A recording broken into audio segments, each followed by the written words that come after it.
I, I, I, I got a letter from the government the other day. I opened and read it and burned that. Man, the way that I live, no Welcome to another edition of Critical Insight in Your World News. I'm your host, Solomon Kamajan, and today we're joined by Roy Agyemang, who is a film producer from the UK, originally from Ghana, and I guess we'll get into that. But I just want to welcome you, Brother Roy, to Critical Insight in Your World News. It's a pleasure having you. It's a pleasure coming on to the show, Solomon. Thanks for having me. Definitely. As we get started, can I ask you about your background in terms of what got you into filmmaking, and then if you can make a transition into the name of this film that you're promoting right now in the U.S. Okay. Brother Solomon, I'm born in the UK, of Ghanaian heritage, and growing up in the UK, you always had these negative images of Africa on television. And that was one of the reasons that inspired me to get into the entertainment business. You know, because all my friends, I had a lot of white friends, used to think that, you know, they used to watch Tarzan and see the blacks getting eaten up and used to cheer that on. So that kind of spurred me on to say, you know what, there's a lot more to Africans than what you see in the Western media. So I was one of the first black performers, presenters on British television. So I used to be a child actor. Then I went into presenting kids programs, sports programs, travel programs, and then I decided, like, you know, I needed to get serious. I now need to make programs that represents the continent in a serious way, and so that led me on to working on my first debut feature film, Mugabe, Villain or Hero. Now here's a man that has been demonized in the West for the last 12 to 15 years. Okay. But what kind of aroused my curiosity was, if he's as bad as they say he is, why haven't the British or the Americans or the French eliminated him? Yeah. So what is it that we don't know about this man and this country, Zimbabwe? So in 2007, I took my first trip to Zimbabwe and wanted to find out some more answers. So initially it was meant to be a 3-month mission, but it ended up taking 3 years. And this project has been going on for 5 years. And here I am today in Los Angeles, had my first screening last night, which went down a storm. The American audience absolutely loved it. Wow. It's been nominated in the Best Feature Documentary category. And it's an event that Danny Glover founded. So I'm really proud to be here in the United States. I'm here with a close friend and colleague, and executive producer Neville Hendricks, a British-born Jamaican heritage. He has funded this project. This is really important for me to get across. He has funded this project from day one. He has been the sole funder of this project. I mean, that's unheard of, especially in the UK. Usually you have 5 or 6 people coming on board. You get the broadcasters coming in and saying, look, we'll put money in. But then they would take control. We have complete control of this product. And so that's really, really important, because that doesn't happen in the UK, let me tell you, Brother Solomon. Right. Appreciate that. And as you mentioned before, you said that you're of Ghanaian heritage.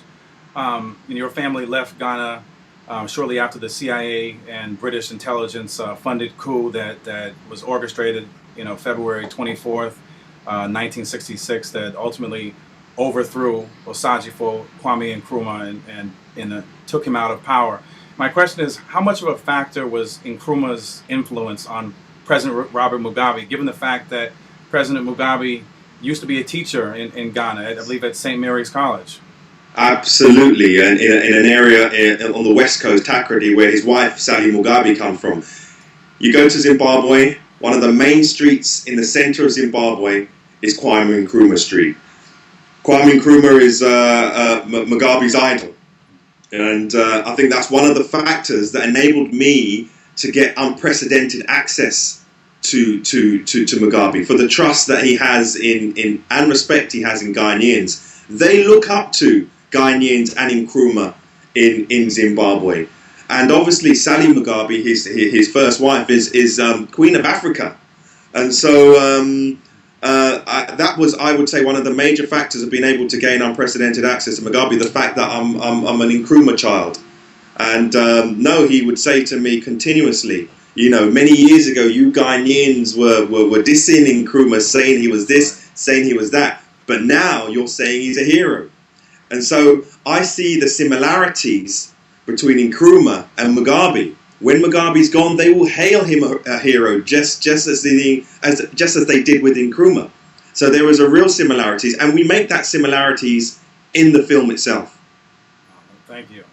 And living in the UK and growing up in the UK, you know firsthand how vicious the EU and US propaganda machine and their campaign aimed at demonizing not just President Mugabe but also ZANU-PF has been historically. What role do you feel this film that you did will play in terms of showing Robert Mugabe in a different light? Solomon, we screened, our first screening of this film was at a place called the British Film Institute. Now it's the institution for film in the UK. We managed to come under the radar and screen it under the banner of the African Odysseys. Now it was a very, very mixed audience, black, white, young and old, and let me tell you, we got a standing ovation. Now a lot of friends of mine say, listen, there was a lot of MI5 people and Secret Service people in the audience. And you know that's how they do, and they were very, very, I guess, surprised at the reaction. Now, what we've able to do with this film is to make it accessible for the average man.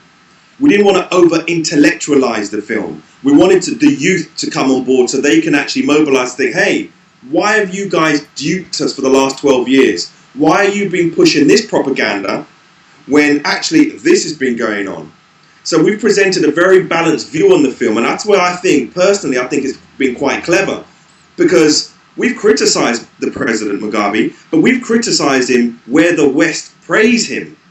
We criticize him when they were giving him a knighthood, where we say, well, we don't think he deserved a knighthood at that point. Maybe he deserves a knighthood when he took back the land.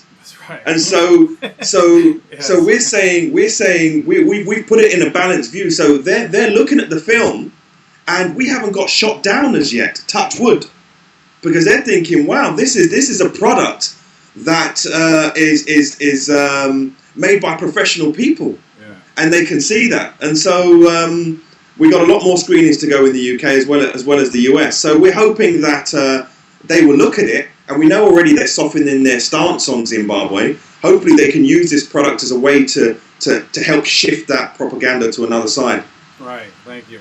You just mentioned President Robert Mugabe, and my next question for you is based around, some more of that propaganda. Looking at the fact that he's been in power since 1980, the U.S.-EU alliance continues to echo rhetoric that true democracy in Zimbabwe is completely non-existent. It's just, it's kind of like the Loch Ness Monster. It just doesn't exist. It's a mythology. And they usually, follow this up by saying that he's gone from being a liberator to being a dictator. How does this film clear up that confusion in connection to this matter? You break it down. We just break it down year by year. So for the first 10 years he came in power, he educated his people, improved their health, etc., etc. Things were going okay. Him in the West were very, very friendly. As he says in the film, he has no problem with the Queen. It was those guys in number 10 Downing Street. So we clearly mark the point where they fell out. They fell out on the land issue. They fell out when the British Conservative government left power and Tony Blair's Labour government came in. Tony Blair reneged on the deal that they made at Lancaster House. It's clearly defined where they fell out. It's on the land issue. And that's when the likes of George Bush Jr. And Tony Blair and the rest of the world said, okay, this man has now become a dictator. It's clear as day. Thank you. Looking at President Robert Mugabe again, and now let's, we understand that, for the last few years, there's been a coalition government, with the MDC and, the MDC faction of Morgan Tsvangirai. Looking at that, my question to you is, we understand that whether it's the civil society groups, the National Democratic Institute, the Crisis in Zimbabwe Coalition, that MDC has been funded by these organizations, these Western organizations, which is, first of all, if folks think that they would allow a political party in the U.S., for instance, to be funded by, primarily funded by, say, Venezuela or Cuba, but, here they are funding, MDC. What kind of support does President Mugabe garner? What kind of support does ZANU-PF garner from most of the people on the ground in that country? Here we have a president who has decided through his land reform program to give back the land to his people. So that in itself is a pro-African policy, which even if you dislike the president, you have to agree with that policy. Because the whites had 80% of the most productive land. And now he's saying, okay, let's share the land out amongst the indigenous population. Then he introduces a new law, which is the indigenization bill, whereby any foreign firms in the country have to hand over or sell 51% of their shareholding to indigenous population. Now, how can you disagree with that as a black Zimbabwe? A lot of people say, well, hold on a minute, here's a president that's fighting our cause.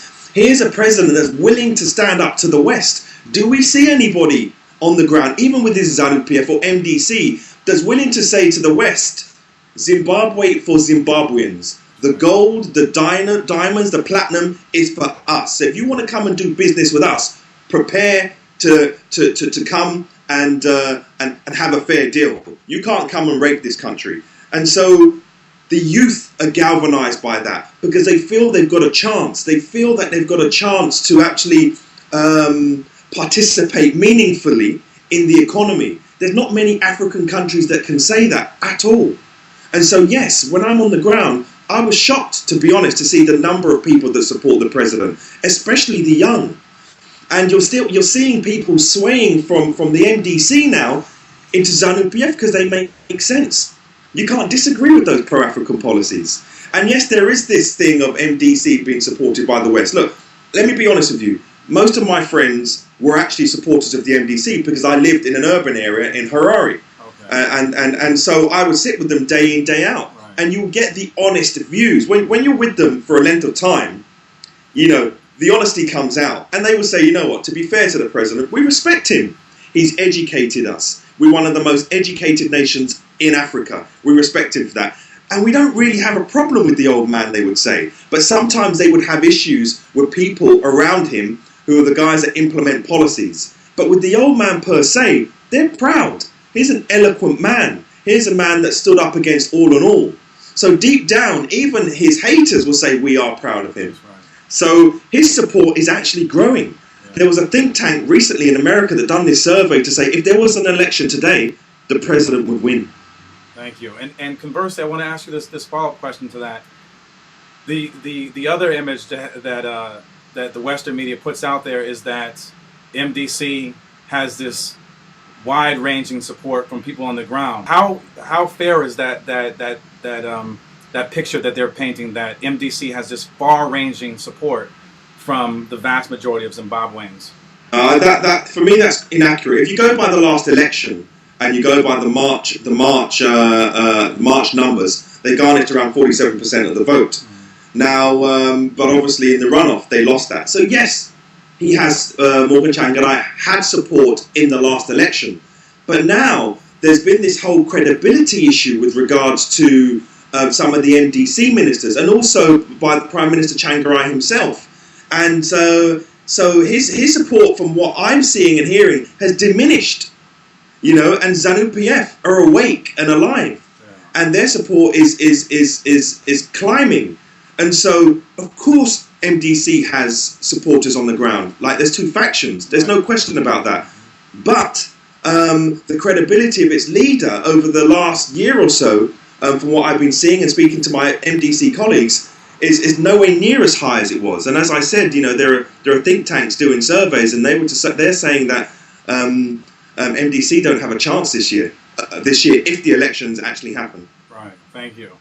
I want to go back to something you said earlier when you were mentioning the land reclamation project that President Robert Mugabe and ZANU-PF orchestrated.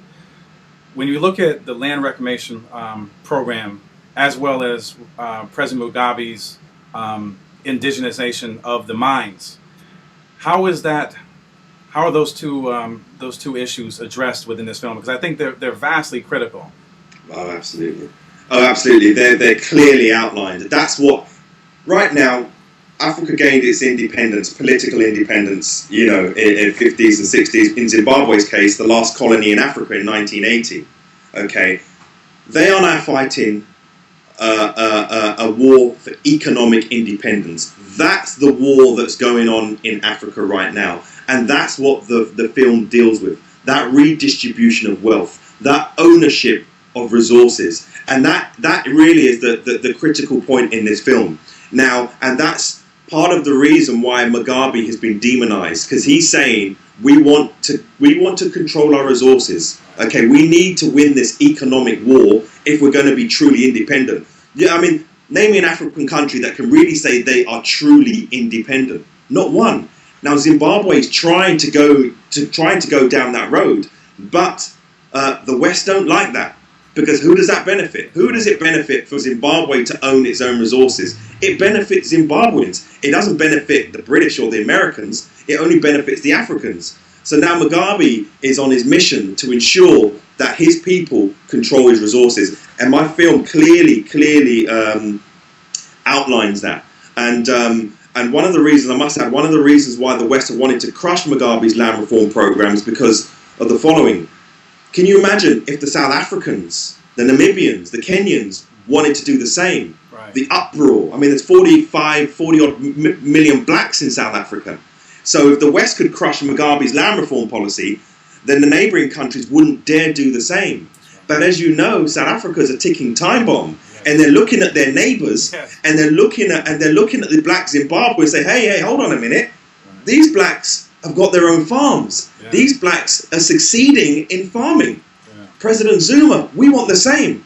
And you got to hurry up because we've waited for so long now. Right.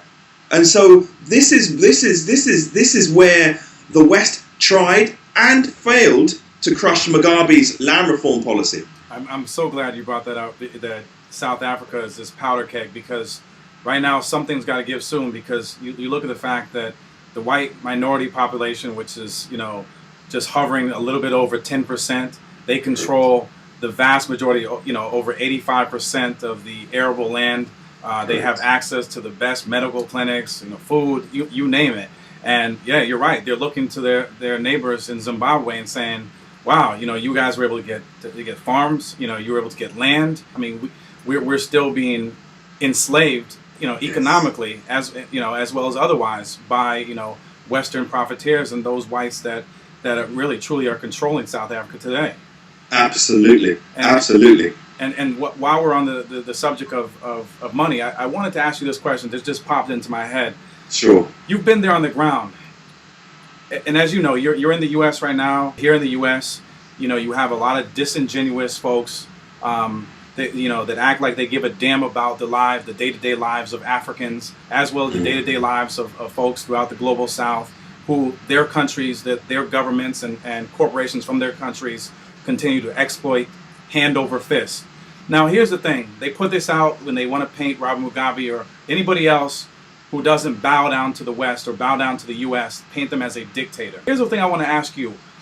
What has been the impact in Zimbabwe by way of these EU and U.S. sanctions? What has been the impact on the Zimbabwe people? Because I understand it's pretty devastating. Oh, absolutely. It's devastating because you can't do business with the Western community. They're unable to access lines of credit. How can a country survive without lines of credit? How can a country survive without being able to get loans from the IMF and World Bank? Right. I mean, it's dire situation from that point of view. It's especially when I was down there, it was just a cash economy. Do you see what I mean? I mean, it also prevents other countries from doing business in there, because if other countries want to do business with Zimbabwe, then you got the Americans and the British saying, well, are you sure you want to do that? Because if you do that, then you might fall out of favor with us. So everything has to be done kind of, around the back door, etc., which is not ideal, And so, yes, when I was there, people were suffering against that. There were a great deal of shortages, Obviously, the hyperinflation when I was there was absolutely ridiculous. but they survived it. Can you imagine a country that had hyperinflation that reached 89 sextillion%? I mean, there was nothing like it since 1923 in Hungary, but yet there was no coup. There was no coup. Nobody took up arms because you know what? They understood. Right. They understood this was a personal vendetta that the West has on President Mugabe, Right. and so they know that this was a temporary thing that they're going through, and they're seeing it out. Right. And so this film calls for the alleviation of the sanctions clearly, because it's not helping Zimbabweans whatsoever, and so is the whole of Africa, and including the MDC. So we're hoping that when the likes of Washington and London and Paris see this film, they're going to be embarrassed, Right. and they're going to say, you know what, we're going to have to take these sanctions off, because who does it benefit? Exactly. If they're going to remain with the sanctions going into an election, how can you call that free and fair election? Exactly. You can only call it a free and fair election if you take off your sanctions. It's evil footing then. Otherwise, you're seen as benefiting the MDC, because the sanctions are there really to benefit the MDC, who they want in power. And so it causes a lot of trouble on the ground, hey? Yeah, definitely. Thank you. My second to last question is, and this is kind of an open-ended question, and that Sure. is, how would you personally like to see future generations of Africans at home, and at home being, you know, the continent of Africa, at home and abroad throughout the African diaspora, to remember the legacy and to think of, you know, the legacy of President Robert Mugabe and that of ZANU-PF? How would you like them to remember him and his party?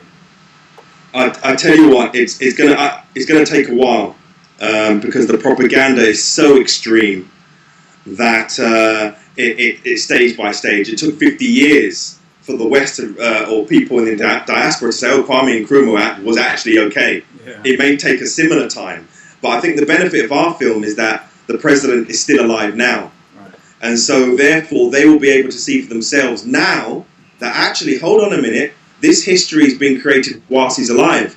And so we can see for ourselves, hear for ourselves, read for ourselves that what ZANU-PF and the president are trying to do is for the benefit of Africans.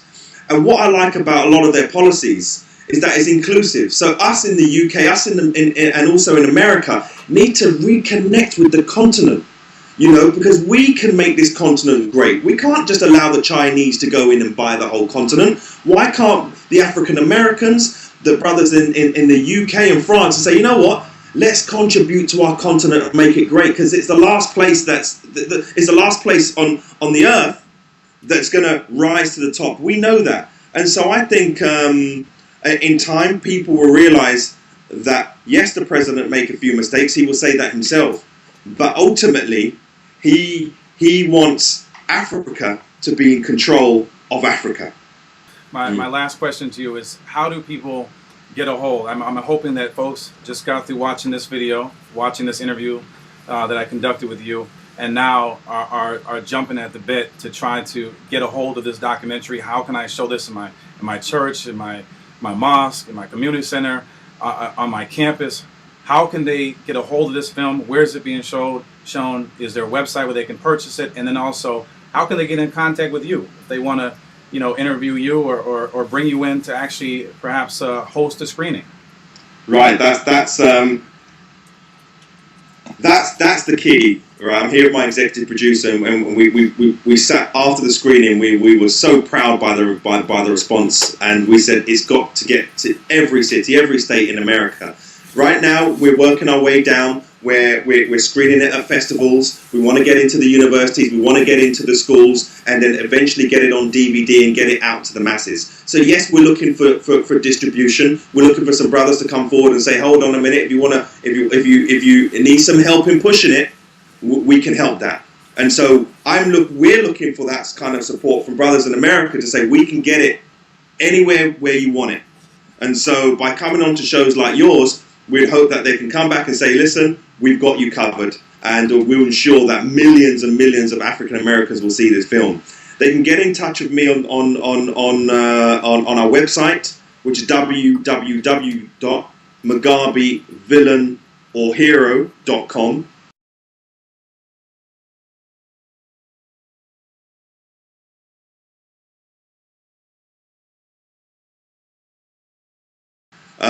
They can contact me at roy@utrfilms.com. That's roy@utrfilms.com. They can check the trailer on the website and follow me on Twitter at @RoyAgy. That's @RoyAgy. And I can keep them up to date as to where we'll be screening the movie next. But we've made it our mission that we're going to spend most of the year here in America touring with the film. Right on. I just want to thank you on behalf of everyone at Your World News for coming on to Critical Insight today and really, bequeathing us with a bounty of information. So I want to thank you, Brother Roy, and you're welcome on Critical Insight and Your World News anytime. That's my brother Roy. Please check out the film. I'm Solomon for Your World News. You've been watching Critical Insight. Thank you, Roy. Thank you very much, Brother Solomon. Peace. Peace. I got a letter from the government the other day. How open and ready and burn that. Man, the way that I live don't concern that. Man, we go.